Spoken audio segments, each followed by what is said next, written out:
Politik akal sehat ala Ciil melihat relevansi dan kondisinya sekarang. Tadi kita ada bicara black market of justice, kita bicara politik akal sehat, kita bicara ekonomi deregulasi yang berkeadilan. Ya.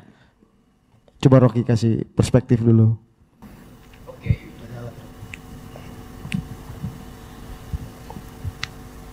Oke, terima kasih teman-teman. Kata akal sehat itu saya pakai sampai sekarang tuh. Satu waktu, ini kebiasaan Pak Syahrir ya, kalau udah malam dia nggak bisa tidur, dia telepon saya, Rock, ngobrol yuk. Biasanya di Peacock itu di Hilton, karena Peacock tutup jam 3 pagi. Apalagi kalau Kartini lagi di Amerika, udah pasti. Satu waktu kita lagi diskusi untuk cari arah mengucapkan keadilan, tetapi bukan di dalam tata bahasa politik, perubahan sosial. Saya bilang pakai prinsip Thomas Paine yang judulnya Common Sense. Buku yang menuntun ide revolusi Amerika 1776 tuh. Jadi cepat-cepat saya anggap bahwa common sense itu terjemahan Indonesianya adalah akal sehat. Ya saya ingat the genealogi dari istilah itu. Dan itu yang kita pakai waktu Pak Syahrir artinya memutuskan untuk kita bikin partai aja tuh. Partai itu dasarnya adalah akal sehat tuh. Penggunaan reason di dalam upaya untuk menuntun persis supaya kita bisa hindari the black market of power. Jadi dari awal saya bersahabat dengan Ciil, sebetulnya karena saya anggota Ikatan Yogyakarta, Pak Syahrir senior saya. Jadi di dalam konteks anak-anak Imada sebetulnya tuh, yang slogannya waktu itu buku pesta dan cinta tuh. Dan sampai sekarang saya kira Pandu terusin itu secara lebih radikal. Buku pesta dan cinta. Itu kenikmatan saya. Jadi saya, Dede, Tovan, Ican itu jadi grup untuk bicara banyak hal, kadangkala sangat satiris, tetapi selalu ada basis intelektual. Dan itu yang menerangkan beda antara percakapan politik pada waktu itu, sebelum reformasi bahkan, dan yang sekarang itu. Dan Padi Kapas diluncurkan ulang untuk re-invite, remembering Syahrir ideas, atau revisiting Syahrir's political economist ideas itu, mengunjungi kembali ide-ide itu tuh. Dan ini logonya padi merah nih, padi merah ini supaya nggak diinjek oleh gajah merah nih, karena sama-sama merah tuh, mesti ada sinyal itu. Oke. Jadi sebetulnya persahabatan saya dengan Pak Syahrir dimulai ketika yang lebih politis, dan politis dalam arti gerakan membuat tanah. Dulu ada paper yang ditulis secara rutin oleh David Jenkins. Judulnya Soeharto and His General. Nah, kerjaan saya sama Pak Syahrir, kita koran dari Sydney Morning Herald ya. Saya terjemahin itu. Terus, ini saya bocorin juga ini karena udah passé, udah 30 tahun lalu. Terjemahin ke bahasa Indonesia, belum ada WA group, kita fotokopi diam-diam. Terus kita masukin itu ke kotak-kotak pos yang ada di Menteng. Dengan ide subversi intelektual. Supaya orang ngerti bahwa Presiden Soeharto punya problem, yang ulas itu adalah seorang jurnalis internasional. Dan itu harus diketahui oleh masyarakat Indonesia itu. Nah, seringkali kita diam-diam itu tiba-tiba pagi-pagi ribut segala macam, sampai di kampus sudah ada fotokopi diperbanyak Soeharto and His General. Orang kasih ini Rock ini hebat nih, dia nggak tahu sih yang terjemahin tuh. Pak Syahrir mensponsori perbanyakan itu. Yes, Pandu. Udah selesai malam-malam, pagi-pagi lihat efeknya ada nggak di koran tuh. Pertama kali Pak Syahrir ajak saya pergi ke sana nih, sebelum ke Indo Consult itu Pak Syahrir ajak saya dulu pergi ke ini Pak Business News di Tanah Abang itu, tempat Pak Sarbini. Business News namanya tuh. Itu Business News itu stensilan aja, isinya data, tetapi sangat bermutu bila ditafsirkan secara politik ekonomi itu. Jadi sumber kedua dari subversi sebetulnya bukan sekedar tulisan David Jenkins, tetapi tulisan-tulisan yang diedit oleh Pak Sarbini, yang juga Pak Pak Sadli, Pak Sadli ada di situ deh ya, di Business News ya. Ya, Pak Sadli sekali-sekali itu. Jadi kita bisa lihat tuh kalau bintang 3 itu Pak Sayoto yang nulis, kalau bintang 4 itu Pak Sadli. Jadi saya belajar sebetulnya bagaimana data itu bisa menjadi alat subversi. Jelas kata itu. Ini ada data ini, bahwa komposisinya naik segala macam ini Pak. Lalu orang bertanya mungkin hari ini, do you speak financial market? Yes, I do speak financial market. But do you speak social justice? Belum tentu semua. Pertanyaan ini saya ajukan ke foto sebelah kanan ya.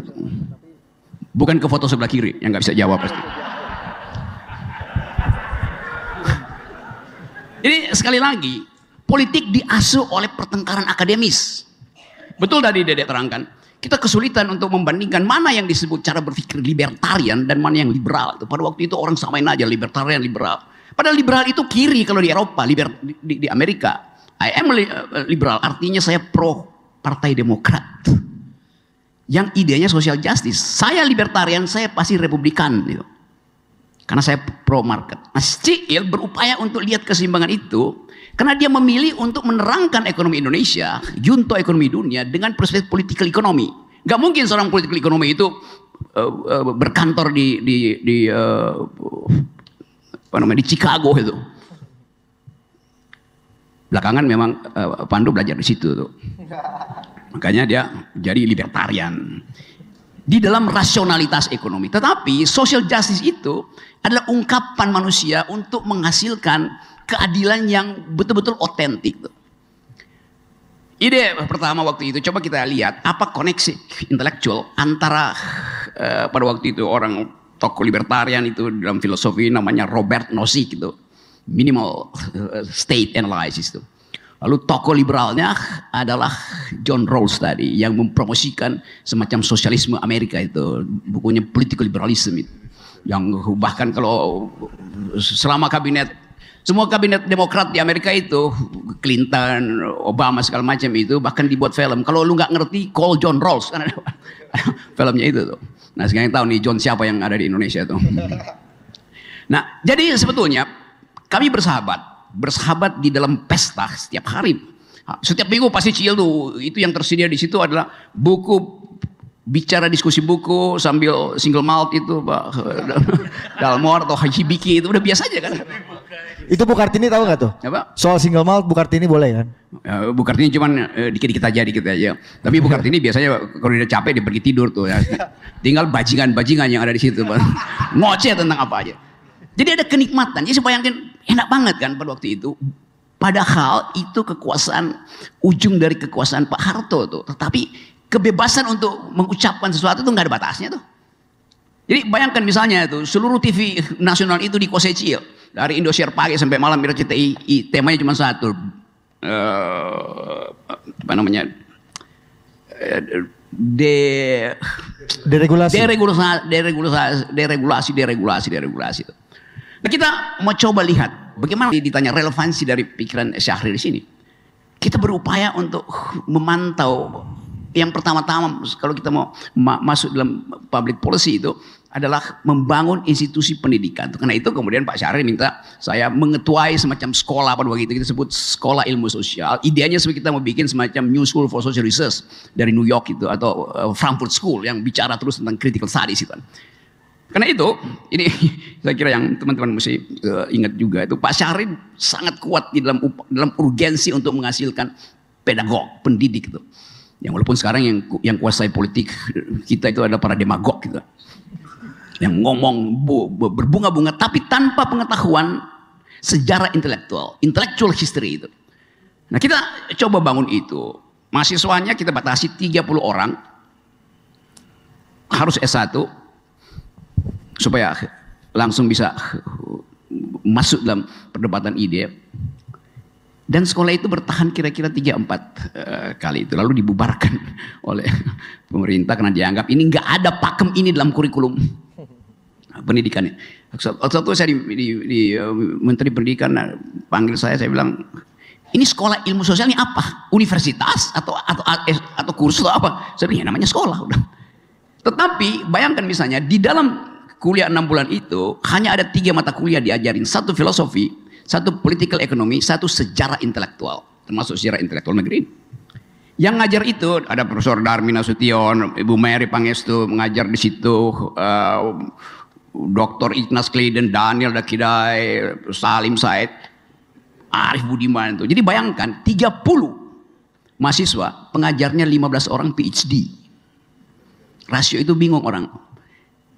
Sekolah gratis, sebelum sekolah makan dulu, diskusi terus menerus. Jadi bayangkan ide Pak Syahrir adalah pendidikan tuh. Itu yang buat saya, wah saya mesti bersahabat itu. Dan saya belajar ekonomi ya, dan diskusi dengan Dea Ican, Pak Syahrir segala macam aja kan. Lama-lama kita tahu sebetulnya bahwa Ciil menginginkan semacam kemerdekaan berpikir sekaligus kesejahteraan rakyat. Hanya itu idenya tuh. Dan kuat sekali ide itu tuh di dalam semua soal. Nah, itu yang kemudian terputus pada satu waktu Pak Ciil bilang, gue mau bantuin SBY Rock, lu pasti nggak suka. Jadilah Pak Syahrir untuk memperbaiki output policies-nya. Jadi sekali lagi keinginan kita untuk bring intellectual back into politics itu dasarnya adalah politik akal sehat. Kita ingin sekali. Saya ingin sekali Pak Prabowo mengerti bahwa negeri ini didesain dengan sejarah intelektual yang panjang tuh.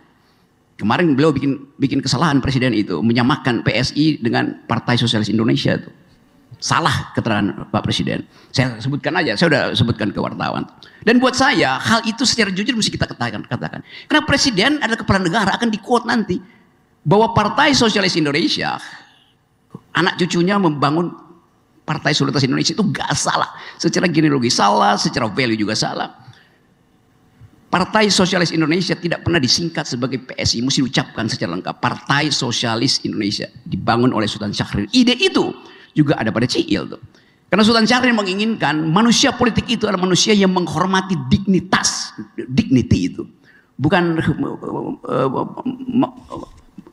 mengkultuskan seseorang. Saya kira penting ini supaya bagaimanapun Pak Prabowo juga teman diskusi saya, tetapi sesuatu yang salah secara akademis mesti kita benerin tuh. Jadi sekali lagi kita ingin kembalikan ide-ide Pak Syahrir itu tentang pendidikan terutama dan critical thinking.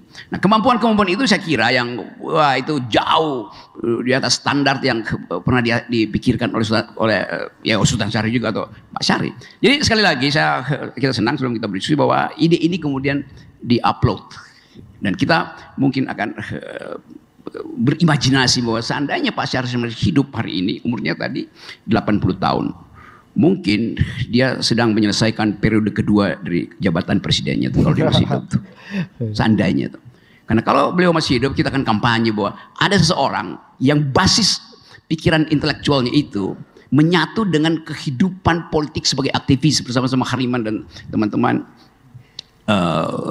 Tovan dulu sekjen Partai Indonesia Baru yang dibuat oleh Pak Syahrir itu, dan selalu Tovan mesti telepon gue, Rok lu di mana lu, dicariin Ciil, bilang aja gue lagi naik gunung tuh. Jadi Tovan temenin terus. Jadi itu yang saya sebut persahabatan. Nah, Partai Indonesia Baru itu waktu pemilu berapa?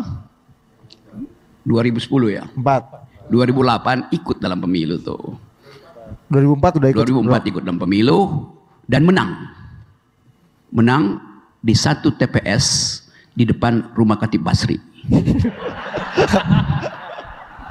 Yang milis itu adalah dosen-dosen UI, di situ ada rumah Pak Doro Jatun, di situ ada rumah adiknya Pak Prabowo itu. Jadi Partai Indonesia Baru itu menang di satu TPS di Menteng, itu aja. Waktu kita evaluasi, Ciil cuma nih biasa aja Rok. Kita nggak mau menang, kita cuma mau uji sudah cukup nggak IQ bangsa ini untuk masuk di dalam politik pikiran. Yeah. Dan itu adalah semacam ujian sejarah tuh. Rok, izin.